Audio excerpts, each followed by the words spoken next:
out in the deep green. Well, this ain't quite the deep green. I'm in the deep green. This is soon to be decimated forests turned into gangster motifs for laundering money called real estate. Here we are, right? And they'll have people's names on them and everything. But hear that sound? That sounds of trucks taking away the top of a mountain range. Now that's a good 5 miles from me, easy. As the bird flies, road goes maybe 10 miles, but and I'm down about 60 feet, so there's a ridge between me and it, so I'm not getting 100% of the stink or dust or even noise. I'm maybe getting 40%. But on the other side, ooh, pretty stinky. Good old diesel, that smell of progress. So, I just love Donald Trump. He is, most empires take a number of kings. They start all, democracies or petty democracies or plutocratic republics.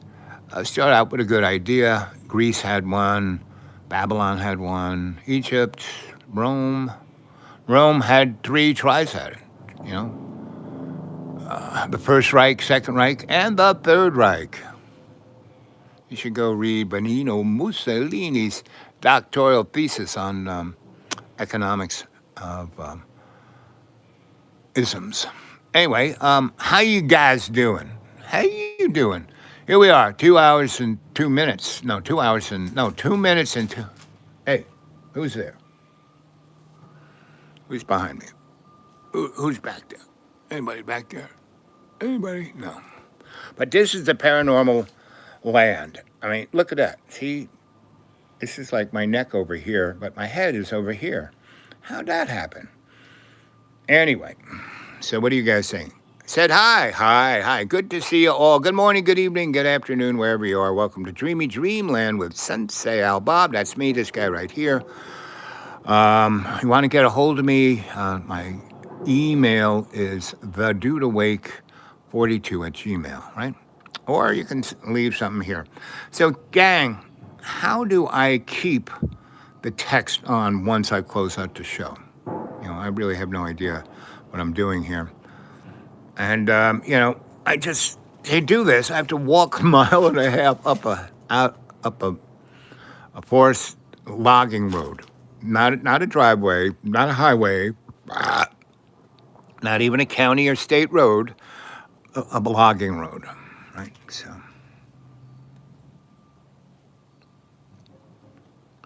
where are we all from? Well, I'm from everywhere, Terran solar system. That's me, right? I'm an African American that's melanin challenged, right? Yeah, that's right. It kind of look like a circus clown in this image, don't you think? Anyway, or the nun eye sees you, sees all, knows all, sees Jeffrey Epstein in a private island. Ooh, he's not dead. Jeffrey's not dead. Ooh, but those people, that book ever comes out, ooh, baby, ooh, baby, ooh, baby. That's the nun eye. Anyway, good morning, good evening. There's however many are on you. 8, I think, give or take. And thank you for the 2. And let's get some of those subscribers in there. Let's get as many as we can. The more the merrier. Let's get this party started. So, Donnie, if anyone doesn't realize that all of this, like all the way back to Mesopotamia, right? And what's that first novel I was put out there about the king, and he was really smart, and no one really wanted to kill him because he was always really smart to get everyone out of a problem. But they couldn't put up with him, so they put him on an island, right? What was that called? This is the name of that play. And then Shakespeare took it and made it something else. And then the 1950s, they made the movie Forbidden Planet. And that's Earth. We're the Forbidden Planet. right? So this is still is the Garden of Eden, still is love's co-creation, our basic covenant of agape love, And it's not love to jump on a hand grenade. No, it's a love to give everything that you are to, love's co-creation. And Jesus is unconditional forgiveness, right? And you're not a servant. You're not bringing, the covenant, a cheeseburger. No, you are there for every moment. You're in it to be the covenant, right? The Ark of the Covenant. That's what we are. Human race is the Ark of the Covenant. Not everybody is, really, really. Anyway.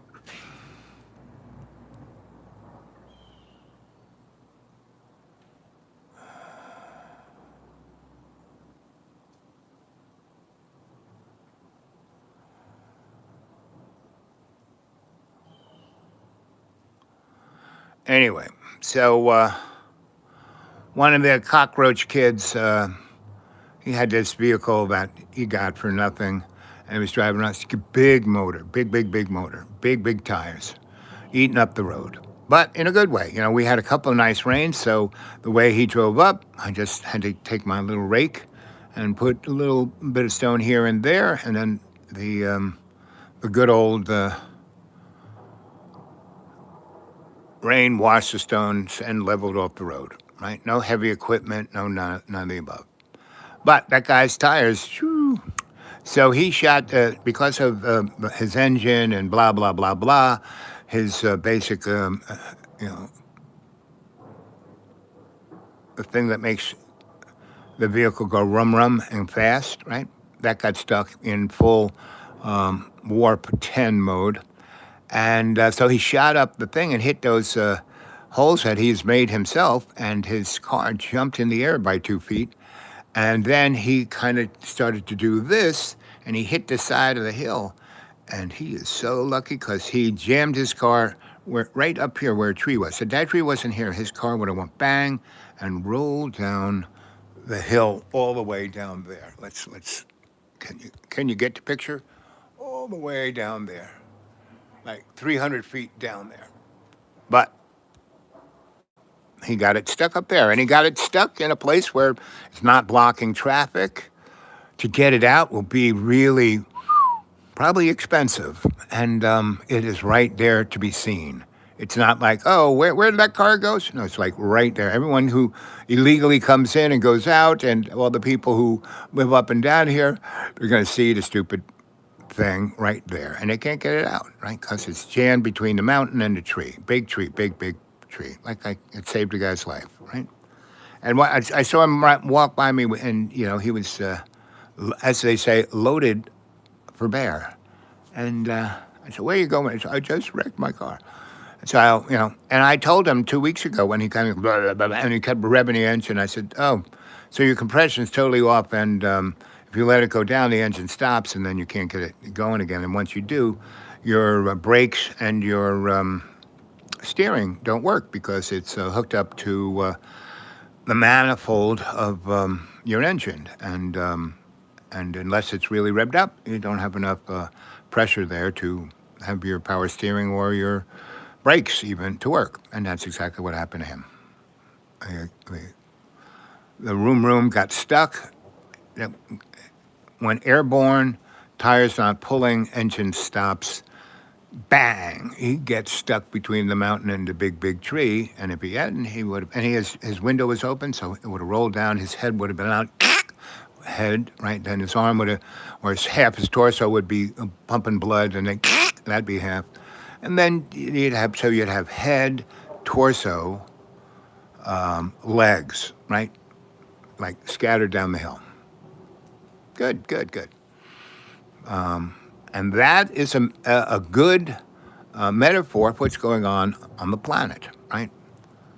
Now, all of this that you've seen unfurl. Like I'm of the baby boomers, born in 50, right? So right in the middle of it. And I saw the Korean War, I saw the Red Scare, I saw all of the diminution of all the what little social safety net we had, meaning between 1880 and 1950 was the best time.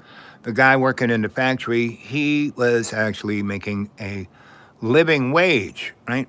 And along with cheap credit off the backs of the third world, he had a pretty good life, right? For, 20 years. So he could buy a house with a mortgage, and he could get a car and send his kids to college so they could do better than him. And that worked for like 2 generations, pretty much the whole baby boomer, like from 1947. And that's really when it started, when we were the War Department, all World War, Civil War, Indian War, Mexican War, Spanish-American War, First World War, Second World War. That's in 47. After we dropped the bomb, we became the Defense Department because we had way more wars from that point on till today, and we called them defensive. And that's why, the kids, the Khazarian mob, basically said, we want all this land in 1947, right? And then the UN kind of tried to make it fair, but not really.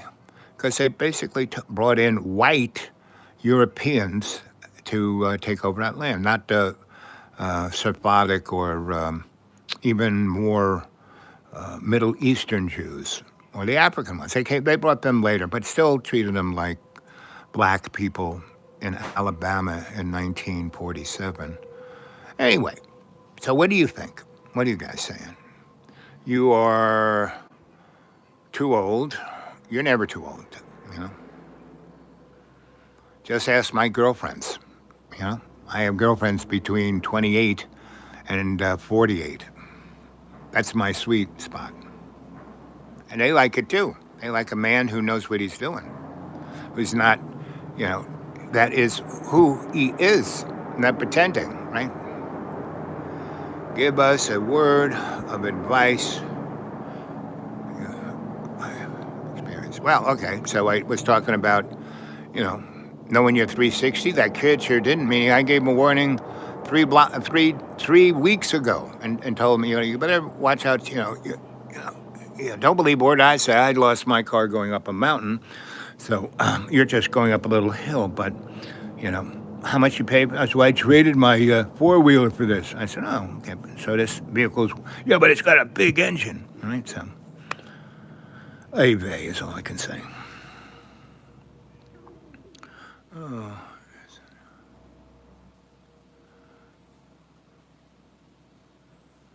Yep, the other van guy parked in the alley. Yep, exactly. But much younger, right? Do I like hot dogs? Well, I used to be addicted to them, right? They were called Sabret, right?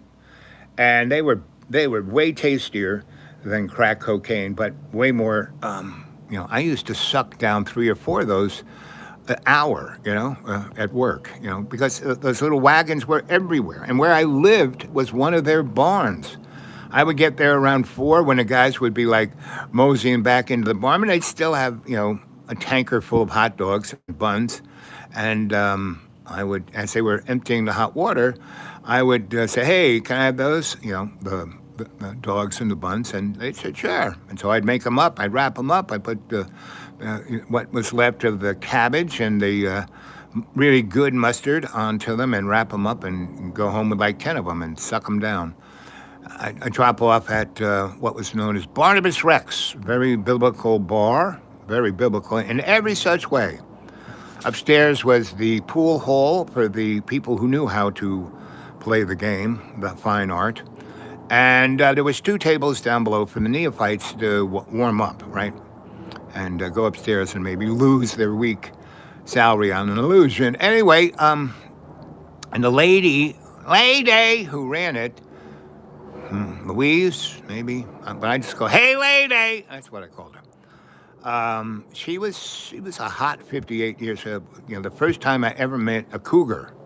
or what is that what you call old ladies who are like, whoa, baby? And she always wore cougar pants that, and a almost translucent leopard kind of, what are those things, sporty things that have no straps that just kind of hold the boys in place and show them off for all their worth. It's like not having anything, but giving it fun support. Anyway, that was, hey lady! Anyway, so her husband and her father started that bar with her mother, who was like her back before the Spanish-American War. Hey lady!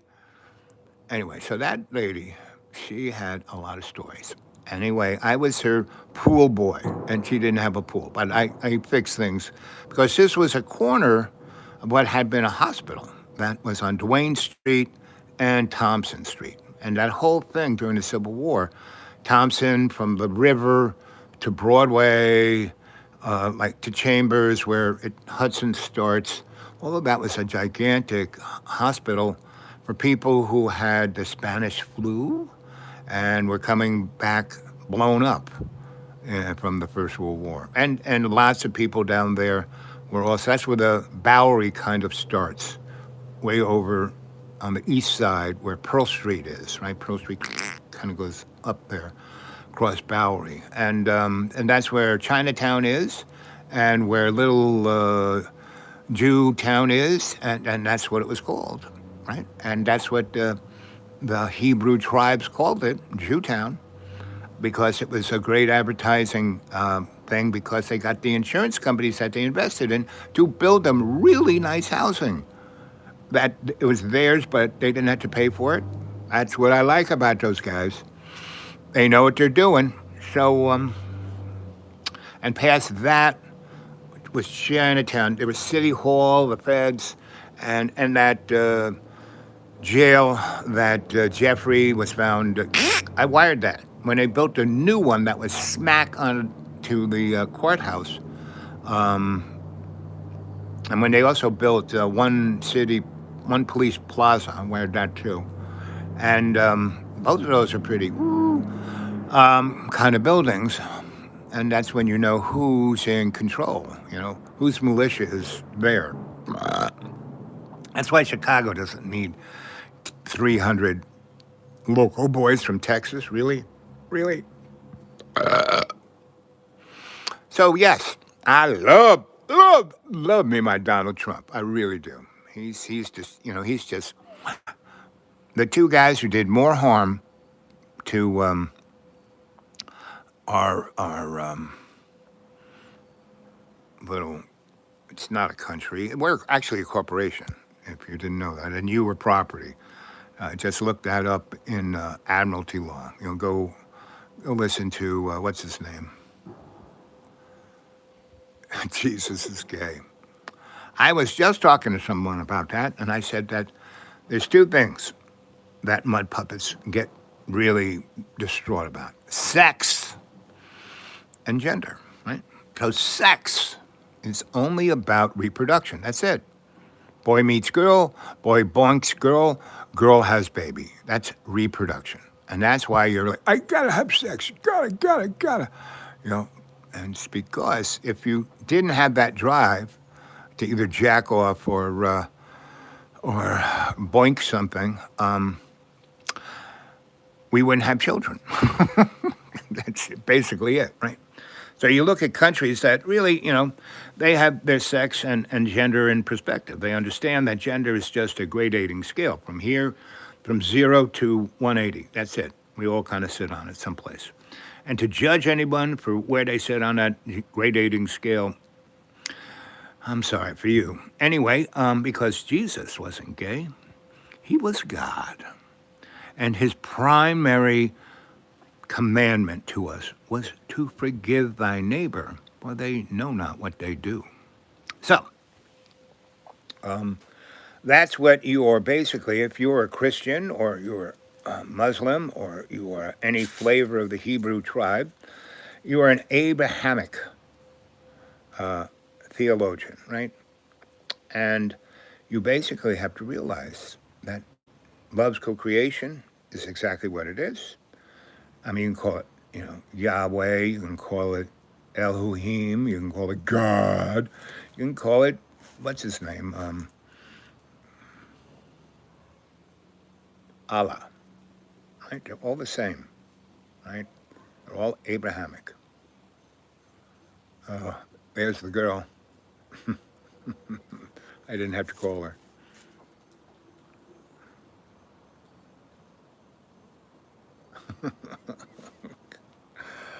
Oh, God.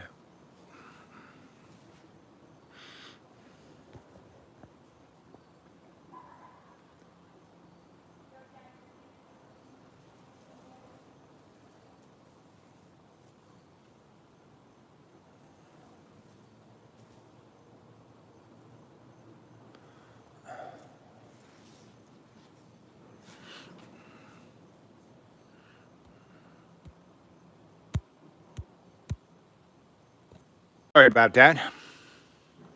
Let's see how far the signal goes. Let's see. We're going to go that way. So there's a logging road there. Right there. It kind of goes there. Just up over that. See? And all these trees fell down and the roof came off. In another storm, that was actually a nastier storm. It was a winter snowstorm. And it took the roof off this place. Well, it actually caused two gigantic trees to fall on the roof. So they crushed it. And luckily nobody was here, because somebody could have gotten hurt. Yeah. So this is the forest, but where I live it's even more, I don't know if you can tell the spacing. Here, let's do this.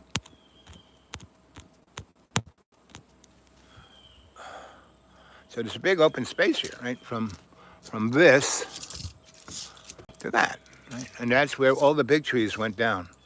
Really big trees. I mean, that's a kind of big tree. Those are big. These are all we call tulip poplars, and they're like almost weeds. I mean, they sprung up 50 feet in 20 years, right? They were half that size when I got here, and so they're the only ones left. The really, really big ones fell down, right? It's kind of all down there. So anyway,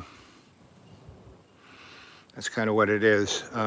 Here we've been 22 minutes. There's 10 of you, 17. Okay, so it's a battery. It's about to die. It doesn't like it when I do that, so I'm going to plug it in. And you guys, go get some other people. You guys, you're out of work or off. It's like evening. Go get some friends and bring some yummies and some party favors and watch the show and interact. Let's get the party started. Okay, so I'm going to say goodbye. I'll probably be back in 20, 40 minutes.